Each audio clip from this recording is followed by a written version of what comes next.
چیز کی ذات تو ہم نے صرف دیکھیں کمال کی بات ہے جناب ابراہیم قرآن کرے انہو کان صدیقا نبیّا نبی بھی تھے اور صدیق تھے صدیق نبی صادق نبی نہیں دونوں ٹرم الگ الگ ہیں صادق اور ہے صدیق اور ہے صادق جو صرف سچ بولے صدیق جو بول دے وہ سچ ہوگا قرآن نے کہا انہو کان صدیقا نبیّا وہ صدیق تھے قرآن کہہ رہا ہے صدیق تھے امت کہہ رہی ہے زندگی میں 3 جھوٹ بولے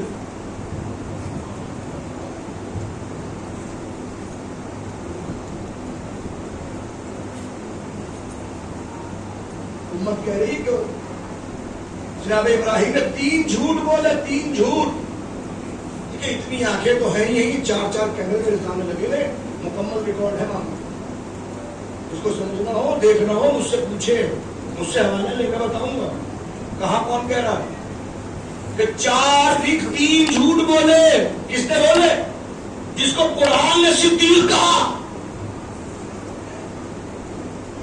جس کو قرآن صدیق کہے امت کہے 3 جھوٹ بولے کیا مسئلہ کہیں ایسا تو نہیں کہ آپ کو صدیقیت کا معیار گرانا یہاں پہ لانا ہو کہ اگر جھوٹا ہو تو صدیقیت دیا جائے کہیں ایسا تو مسئلہ نہیں ہے کہیں ایسا تو نہیں ہے کہ آپ معیار صدیقیت گرانا ہو میں جو کہہ رہا ہوں اچھی طرح ذمہ دار ہوں صدیقیت کے معیار کو گرانا تو مقصود نہیں ہے آخر کیوں کہہ رہے ہیں آپ قرآن کہہ رہا ہے کچھ آپ کہہ رہے ہیں کچھ آخر وجہ کیا ہے وہی سرور کائنات علامہ شبلی نعمانی نے 7 جلدوں میں کتاب لکھی سیرت النبی سیرت النبی 7 والیوم ہے 7 جلدیں مولوی اولاد حیدر صاحب فوق بالگرامی نے اس کتاب کا جواب لکھا اسوۃ الرسول کے نام پہ 5 جلدوں میں ہے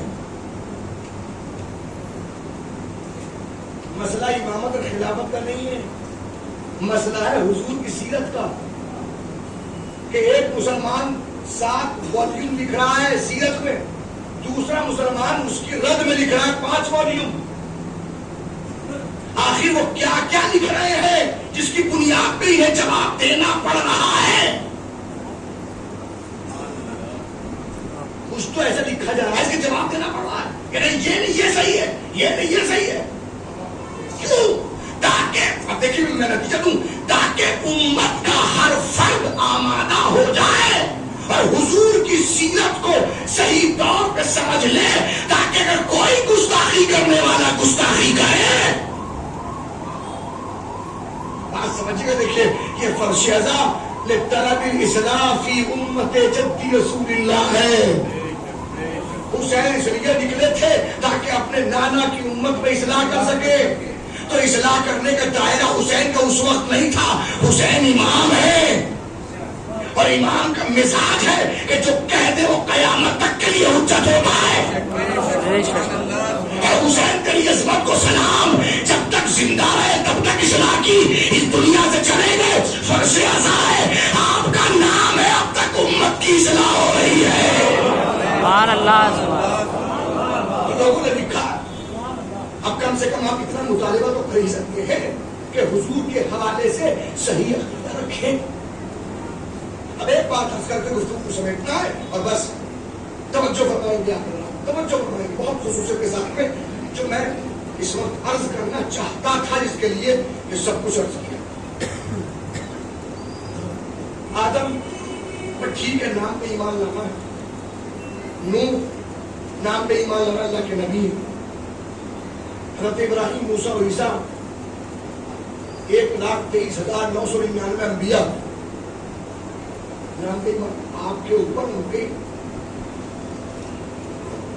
نبوتی احکام پہ عمل تو نہیں کرنا عمل کس پہ کرنا عمل کرنا سرور کائنات کے جن کے نام نامی کو لے کے ہم مسلمان جس کے نام کا صدقہ ہے کہ ہم سر اٹھا کے فخر سے کہتے ہیں کہ مسلمان ہیں، حالانکہ اس نام میں اگر بحث ہو تو معلوم ہوتا ہے قرآن موجود ہے، اٹھا کے دیکھ لیجیے۔ جناب عیسیٰ نے کہا مبشرا برسول یأتی من بعدی اسمہ احمد، میں اپنے بعد ایک رسول کی بشارت دے رہا ہوں، میں اپنے بعد آنے والے ایک رسول کی بشارت دے رہا ہوں، اسمہ احمد، ان کا نام کیا ہوگا؟ یہ قرآن ہے، ان کا نام احمد ہوگا۔ نام نہ پڑھیے کلمہ لا الہ الا اللہ احمد رسول اللہ،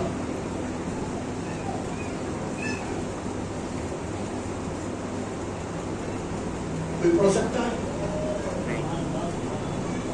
قرآن نے نام دیا ہے بھائی، حضرت عیسیٰ نے بتایا ہے، ایک نبی خدا نے بتایا میرے بعد ایک رسول ہے، اس کا نام احمد ہوگا، اور نام احمد ہے کیا نہیں ہے؟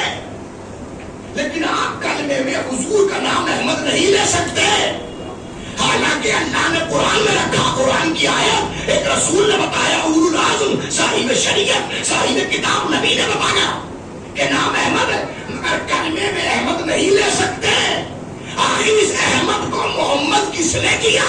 سبحان اللہ سبحان اللہ۔ بچوں فرمائیے گا آخر اس احمد کو محمد کس نے کیا؟ نام احمد تھا، محمد کیسے ہوئے؟ اب تاریخ میں ملتا ہے کہ جب پیدا ہوئے تو یتیم پیدا ہوئے، باپ کو اللہ نے پہلے ہی اٹھا لیا تاکہ کسی ایک باپ کی عظمت سامنے آ سکے، اور جس گھر میں پیدا ہوئے تو سب سے پہلے ان کی آغوش میں آئے حضرت عمران ابو طالب، اور ایک مرتبہ اٹھا کے کہا پروردگار میں نے اللہم انی قد سمیتہ محمد، پروردگار میں نے اس کا نام محمد رکھ دیا۔ سبحان اللہ سبحان اللہ۔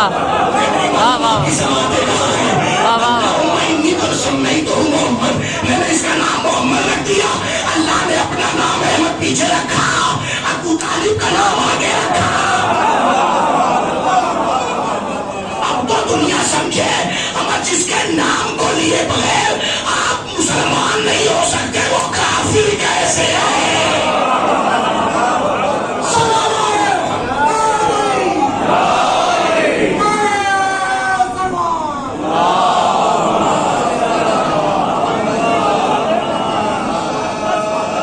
وہ میرا رسول، اب عالم اسلام میں ڈھونڈیے، تلاش کیجیے، توجہ فرمائیے گا یہ اس مندر کے اوپر میں آپ کے ذہنوں کو روک کے سوال نشان سوال نشان اور نتیجے دیتا ہوں اور گفتگو سمیٹ لوں، لیکن مختلف انجمن آمادہ ہے، اور آپ لوگ ان آخری ایام میں بس 3-4 دن باقی بچے 3 دن اس کے لیے آمادہ ہے اپنے دور کی، میں زیادہ وقت نہیں لوں گا، بس ایک بات عرض کر دوں کہ عالم اسلام حضور کے حوالے سے کیا عقیدہ رکھتا ہے۔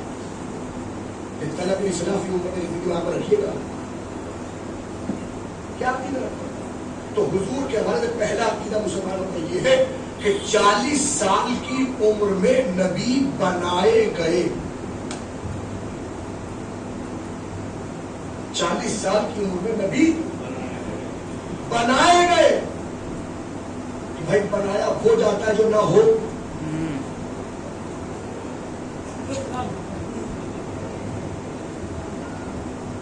وہ گستاخی دماغ میں رکھیے گا، میں اس گستاخی کو روکنا نہیں چاہتا، میں کہہ رہا ہوں کہ آخر ان کو یہ موقع کس نے دیا؟ اگر ہم اپنے عقیدے کو حسین کے بتائے ہوئے طریقے پر چل کے مکمل اصلاح کر چکے ہوتے تو دوسروں کو موقع نہ ملتا۔ اب کیا کہہ رہے ہیں کہ 40 سال کی عمر میں نبی بنائے گئے۔ اب تھوڑی سی بات ہے، یہی دہلی علاقہ تو بہت بات ہوا، ہم نے بچپن میں دیکھا یہاں اطراف میں کیا کیفیت تھی، ہم نے اپنے بچپن میں دیکھا پہلے جو دہلی پرانی دہلی ہے وہاں بڑے عالم بہت سے علماء گزرے، شیخ عبدالعزیز محدث دہلوی بہت بڑے عالم جو ہندوستان کے اندر ایک خاص فرقے کے ایک صوفیہ سے تعلق رکھنے والے لیکن ایک خاص فرقے پھیلانے میں ان کا بڑا اہم ہندی میں بڑا یوگدان رہا ہے۔ انہوں نے کتاب لکھی مولا حسین کے حوالے سے، توجہ فرمائیے گا، جس کتاب کا نام ہے سر الشہادتین، دو شہادتوں کا راز. دیکھیں عجیب انہوں نے بات کھولی ہے. انہوں نے کہا حضور سرور کائنات کو اللہ نے ہر وہ صفت اور ہر وہ فضیلت عطا فرمائی جو حضور سے پہلے باقی اور انبیاء کو عطا فرمائی. کسی کو علم دیا تو ان کو بھی علم دیا، کسی کو تقویٰ تو ان کو بھی تقویٰ، کسی کو ہیبت تو ان کو بھی ہیبت، کسی کو خلت تو ان کو بھی خلت. اور آگے بڑھتے وہ خلیل تھے تو یہ حبیب ہے. اور کیسی صفتیں کہ جن صفتوں کا ادراک ہر کوئی نہیں کر سکتا. سب سے حسین نبی کا نام کیا ہے؟ حضرت یوسف. تاریخ میں پڑھیے، گزر رہے اپنے محور پہ بیٹھے ہوئے اور گزرتے ہوئے راستے میں گزرے تو ایک ضعیفہ عجیب حالت میں پڑی ہوئی ہے اور فون کہتی ہے الحمدللہ الذی جعل الملوک بمعصیتہم عبیدا. اس اللہ کی حمد و ثنا جس نے بادشاہوں کو ان کے گناہوں کی وجہ سے غلام بنا دیا. وجعل العبید بطاعتہم ملوکا. اس پروردگار کی ہم جس نے غلاموں کو اپنی اطاعت کی بنیاد پہ بادشاہ بنا دیا. رک گئی سواری. کون ہے یہ جو اتنی گہری بات جانتی ہے؟ کون ہے یہ؟ کون ہو تم؟ یوسف اب کہاں پہچانو گے؟ کون؟ میں وہی زلیخا. ارے تم یہ حالت. اچھا یہ بتاؤ اس حالت کی وجہ کیا ہے؟ اس حالت کا سبب کیا ہے؟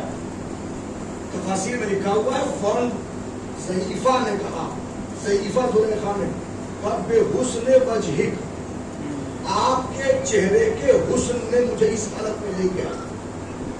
یہ جو کچھ حالت ہے وہ آپ کے چہرے کا حسن کا نتیجہ ہے. اب سنیے، روایت کہتی ہے کہ ایک مرتبہ جناب یوسف نے کہا کہ تم مجھے دیکھ کے اتنی فریفتہ ہوئی، کاش تم آخری زمانے میں ہوتی اور میرے مولا و آقا حبیب خدا محمد مصطفیٰ کو دیکھتی تو تمہارا کیا حال ہوتا؟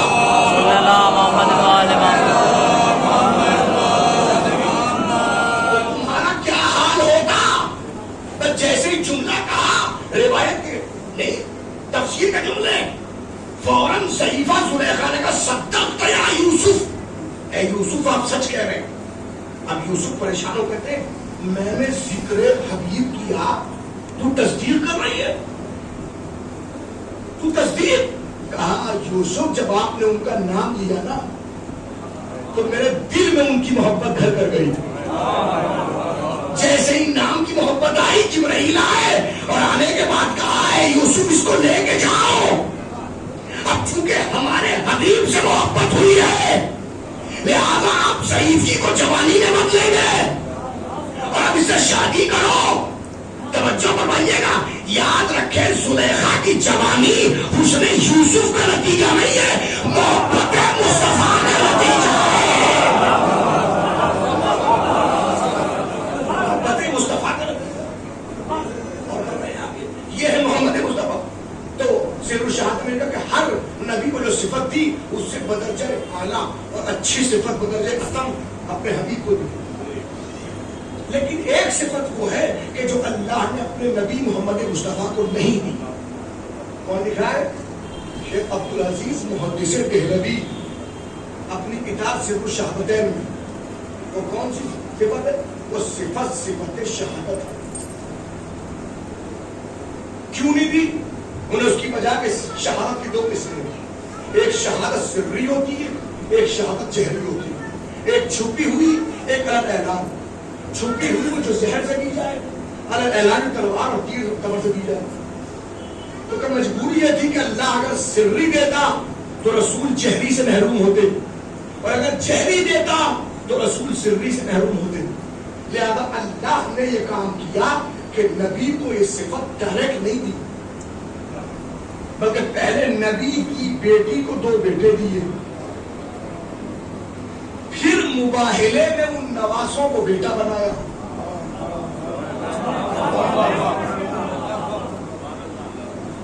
بیٹا بنا کے ان دونوں میں صفت شہادت کو تقسیم کر دیا. ایک کے حصے میں سری، ایک کے حصے میں جہری، تاکہ ان کی سری شہادت رسول کی شہادت بن جائے اور ان کی جہری شہادت رسول کی شہادت. اب حسن کی شہادت حسن کی نہیں رہی، رسول کی شہادت. حسین کی شہادت حسین کی نہیں رہی، رسول کی شہادت. میں یہاں اپنے نوجوانوں سے کہوں، اگر آپ میں ہمت ہو تو ان جملوں کو محفوظ کر کے پھر اپنے آپ سے سوال کیجئے گا کہ اگر کہیں موقع ملے تو یہ سوال ضرور کریں گے کہ عبدالعزیز محدث دہلوی، اگر رسول کی شہادت دونوں حصوں میں بٹی ہے اور حسن کی شہادت رسول کی شہادت ہے اور حسین کی شہادت رسول کی شہادت ہے، تو پھر یہ بتاؤ حسن کا قاتل کس کا قاتل؟ سبحان اللہ سبحان اللہ. پھر یہ بتاؤ کہ حسین کا قاتل کس کا قاتل؟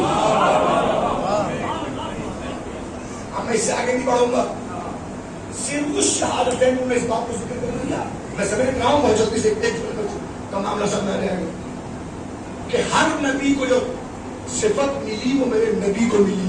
ایک بچی کی شہادت والی جس کو اللہ نے ایسے انڈائریکٹ دیا، یہی مسئلہ ہے نا. اب میں ایک نبی کا ذکر کر رہا ہوں، دماغ میں رکھیے گا میرے نبی کے متعلق کیا عقیدہ ہے.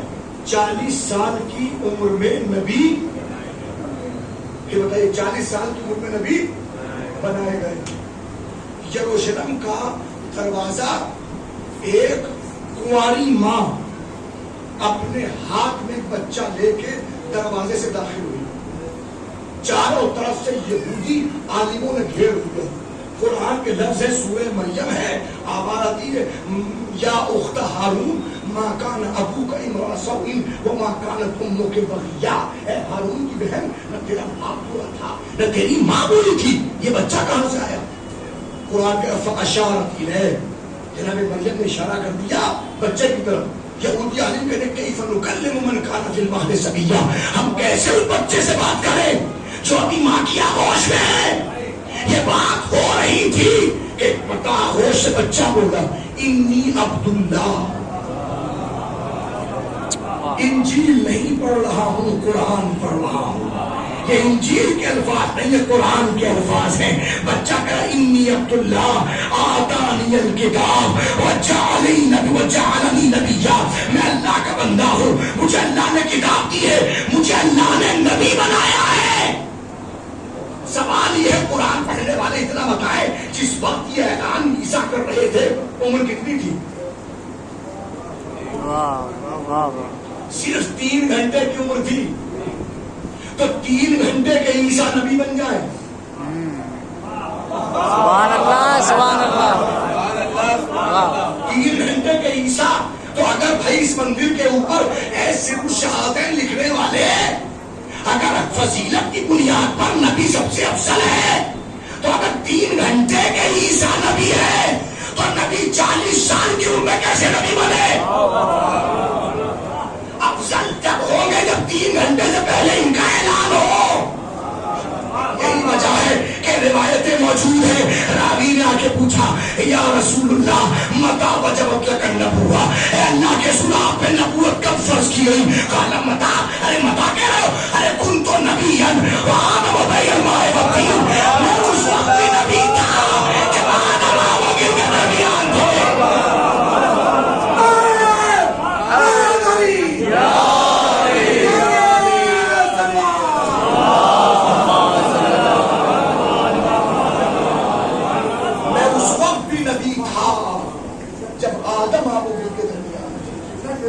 آدم نہیں تھے مگر یہ نبی تھے. بنایا ہو جاتا ہے نہ ہو. تو خدا کے لیے اپنے عقیدے کو درست کیجئے. اور جب نبی تھے تو نبوت کے اوصاف نہیں کھیلنا، نہ کھولنا نہ کھیلنا. خدا کے لیے دیکھنے کی ضرورت ہے. حضور کی گستاخی کرنے والوں کو جواب دینے کے لیے آمادہ رہیے. ڈیپلی پہنچے کہ کہنے والا کیا جا رہا ہے. اور یہ جب ہی ہو سکتا ہے جب آپ فرش ازا پہ ہیں. اس لیے کہ حسین سمجھائیں کہ رسالت کیا ہے. جس نے حسین کو نہیں سمجھا وہ رسالت کو نہیں سمجھ سکتا، اور جس نے رسالت کو سمجھ لیا وہی توحید کو سمجھے گا. ناممکن ہے کہ کوئی توحید کو سمجھ لے جب تک کہ اس نے رسالت کو نہ سمجھا. اس لیے کہ لائن ایک دوسرے کی سپورٹ میں کھڑی ہے، بلکہ کہا جائے ڈیفینس لائن کا نام ہے. امامت ڈیفینس لائن ہے نبوت کی، اور نبوت ڈیفینس لائن ہے توحید کی. ثبوت دوں، ثبوت یہی ہے، ثبوت یہی ہے کہ 61 ہجری میں یزید کے ہاتھ امامت تک پہنچے. قتل حسین ہوا، امامت کی ڈیفینس لائن کو پار کیا تو سن 62 ہجری میں مدینے کو یزید نے تاراج کیا. ایک مہینے تک پورا مدینہ حلال کر دیا گیا. 1000 صحابہ زادیوں کے وہ بچے پیدا ہوئے جن کی بلکیت کے خانے میں کوئی امام نہیں تھا. اب جس نے نبوت پہ طے کر دیا تو ناممکن ہے کہ وہ توحید تک نہ پہنچے. سن 61 ہجری میں حسین کو قتل کیا، 62 ہجری میں یزید نے مدینہ رسول کو تاراج کیا، اور سن 63 ہجری میں 63 کے اندر جو ہے خانہ کعبہ پہ حملہ کر دیا. خانہ کعبہ پہ آگ برسائی گئی، پردہ جلا دیا گیا. سمجھے آپ؟ توحید کو کون بچائے گا؟ جو نبوت کو جانتا ہے. نبوت کو کون پہچانے گا؟ جو امامت کو پہچانتا ہے. تو فرش اعظم پہ آنے والے آنکھیں کھول کے آئیں. اس لیے کہ یہاں آپ کو رسالت سے متعلق ہونے والی گستاخیوں کے حوالے سے بہت کچھ سمجھایا گیا ہے، بشرطے کہ آپ روایتی طور پہ نہ آئیں، عقل کو کھول کے آئیں، سمجھ کے. بس عزیزوں میں سمیٹ دیا گفتگو کو. یہی وجہ ہے کہ کربلا کا میدان آمادہ ہے، تیار ہے بتانے کے لیے کہ دیکھو ہم دین کے لیے کیا کچھ کرنے کے لیے